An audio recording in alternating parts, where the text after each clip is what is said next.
Assalamualaikum warahmatullahi wabarakatuh. Selamat pagi adik-adik. Kembali lagi bersama saya dalam pembelajaran online ekonomi pertemuan kedua. Pada hari ini saya akan melanjutkan materi yang kemarin kita sudah bahas, yaitu ada pengertian manajemen, kemudian ada prinsip manajemen, ada fungsi manajemen, dan yang terakhir ada pengertian mengenai kepemimpinan. Nah, selanjutnya pada hari ini saya akan melanjutkan ke unsur-unsur manajemen. Unsur-unsur manajemen itu sering disebut sebagai tools of management atau alat manajemen yang diperlukan oleh manajer. Nah, unsur manajemen ini dikenal juga dengan sebutan the 6M. Kenapa the 6M? Karena unsur manajemen itu ada 6 dan dimulai dengan huruf M semua. Jadi kita langsung saja ke M yang pertama, ada man. Man itu orang atau manusia. Jadi di dalam setiap organisasi ataupun perusahaan pasti di dalamnya ada manusia. Nah, manusia itulah yang disebut sebagai pelaku manajemen. Kemudian M yang kedua ada money. Money itu uang. Uang atau dana yang diperlukan dalam suatu organisasi maupun perusahaan dalam mencapai tujuannya. Yang selanjutnya adalah methods atau metode, strategi apa yang akan digunakan dalam manajemen. Kemudian selanjutnya ada materials. Materials yaitu bahan-bahan yang diperlukan untuk mencapai tujuan. Kemudian ada mesin atau mesin-mesin yang diperlukan untuk mencapai tujuan. Dan yang terakhir ada market atau pemasaran. Nah, di sini adalah sasaran untuk melakukan manajemen, menentukan siapa targetnya gitu. Nah, salah satu unsur manajemen yang sudah saya jelaskan tadi kan ada man ya. Nah, man dalam suatu perusahaan itu kan terdiri atas sekelompok manusia dalam suatu organisasi yang bekerja sama untuk mencapai tujuan yang sudah ditentukan. Nah, man juga dibedakan menjadi 3 tingkatan. Ini yang dinamakan tingkatan dalam manajemen atau hierarchy of management.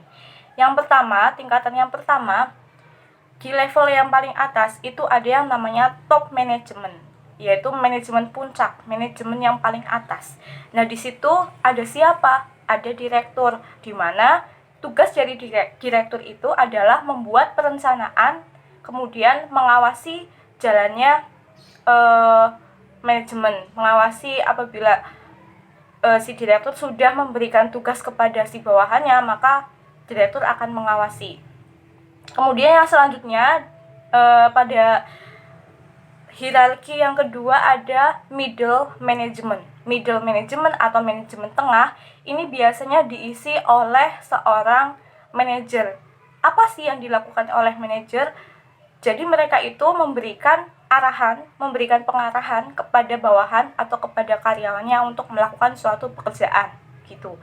Dan yang paling bawah atau yang sering disebut dengan lower management atau first line management, ini biasanya ini tingkatan manajemen paling bawah, biasanya diisi oleh kepala bagian, oleh kepala divisi, dan lain-lain, di mana tugasnya mereka adalah orang pertama yang melakukan semua tugas yang diberikan dari top manajemen tadi. Jadi kesimpulannya, top manajemen itu membuat perencanaan, kemudian middle management itu yang mengorganisasikan, dan si lower yang melaksanakan manajemen, lalu hasilnya akan dikoreksi oleh top manajemen. Nah, selanjutnya kita masuk ke bidang-bidang manajemen. Yang pertama adalah manajemen produksi, di mana manajemen produksi ini bertugas untuk menjaga kualitas barang, menjaga mutu barang, kemudian menjaga stok barang, ketersediaan barang, dan lain-lain. Kemudian yang selanjutnya ada manajemen pemasaran. Setelah tadi di dalam manajemen produksi memproduksi suatu barang, maka di manajemen pemasaran akan melakukan bagaimana cara agar barang tersebut yang sudah diproduksi tadi bisa dipasarkan hingga sampai ke tangan konsumen. Kemudian yang ketiga ada manajemen personalia. Di manajemen personalia ini biasanya bertugas untuk merekrut karyawan maupun mengatur manajemen sumber daya manusia, kemudian memberikan arahan kepada karyawan baru. Jadi di dalam manajemen ini juga bisa mengurus tentang pengunduran diri dari karyawan. Nah, nanti juga kalau kalian sudah lulus SMA atau lulus kuliah akan melanjutkan akan bekerja, nanti pada saat kalian mendaftar kerja akan berurusan dengan bagian manajemen personalia. Nah, selanjutnya adalah manajemen keuangan. Jadi, mereka atau di dalam manajemen keuangan ini biasanya berhubungan dengan dana. Dana didapat dari mana, digunakan untuk apa, kemudian pengelolaan dananya bagaimana, dan dana yang digunakan misal untuk memproduksi suatu barang tadi nantinya akan menghasilkan laba atau tidak. Selanjutnya yang terakhir ada manajemen administrasi atau akuntansi. Nah, di dalam manajemen ini mengolah segala administrasi maupun arsip-arsip perusahaan. Kemudian pada akuntansi akan menyajikan laporan tentang peristiwa finansial atau keuangan dari suatu organisasi maupun perusahaan tersebut. Nah, selanjutnya kita masuk ke bagian materi terakhir, yaitu penerapan fungsi manajemen di dalam kegiatan sekolah. Nah, selain di perusahaan maupun organisasi, di sekolah pun ada yang namanya manajemen, yaitu biasa disebut dengan manajemen sekolah, di mana manajemen sekolah itu dipimpin oleh seorang pemimpin, yaitu kepala sekolah.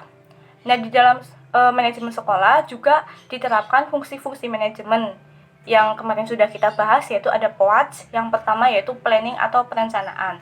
Nah, seluruh kegiatan yang akan dilakukan di sekolah itu harus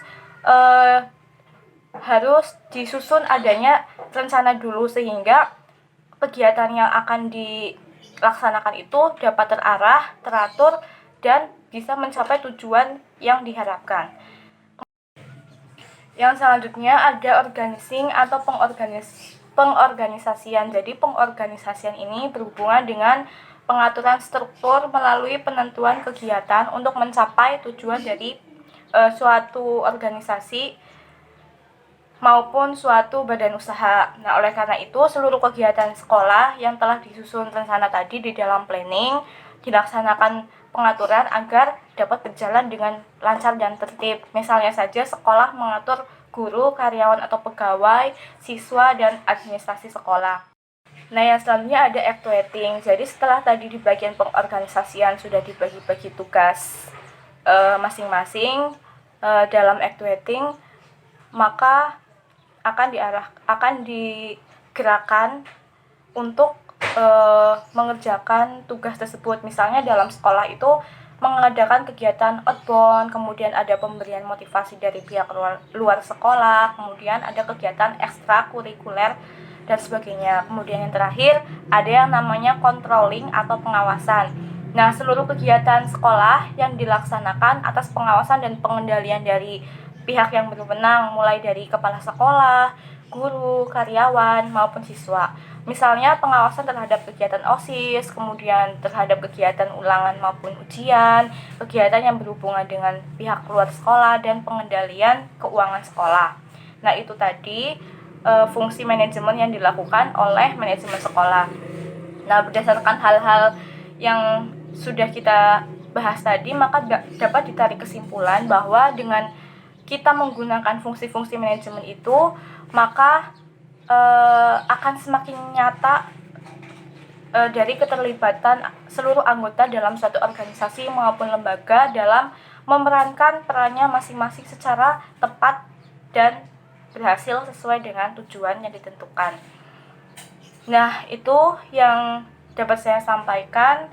Banyak sekali yang telah kita pelajari dalam bab manajemen ini. Melalui pengertian manajemen, kita diajak untuk tahu bahwa pencapaian tujuan yang telah ditetapkan itu bisa melalui orang lain dalam suatu organisasi maupun perusahaan. Nah, kemudian agar sekumpulan orang tersebut itu bisa bekerja dengan baik, kemudian diperlukan pelaksanaan fungsi manajemen dan pembagian kerja. Secara garis besarnya, fungsi manajemen itu terdiri dari planning, organizing, actuating, dan controlling. yang kita sebut sebagai POATS ya, yang sudah kita pelajari kemarin. Kemudian fungsi manajemen yang dilaksanakan oleh seorang manajer atau pemimpin juga dipengaruhi oleh gaya kepemimpinannya yang ada 3, yang ada otoriter, ada demokratis, dan ada yang bebas.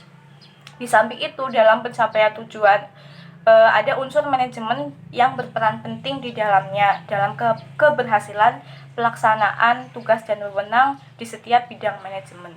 Nah, setiap bidang manajemen itu memerlukan fungsi manajemen yang tepat agar tujuan dari perusahaan maupun organisasi itu dapat tercapai secara efisien dan efektif.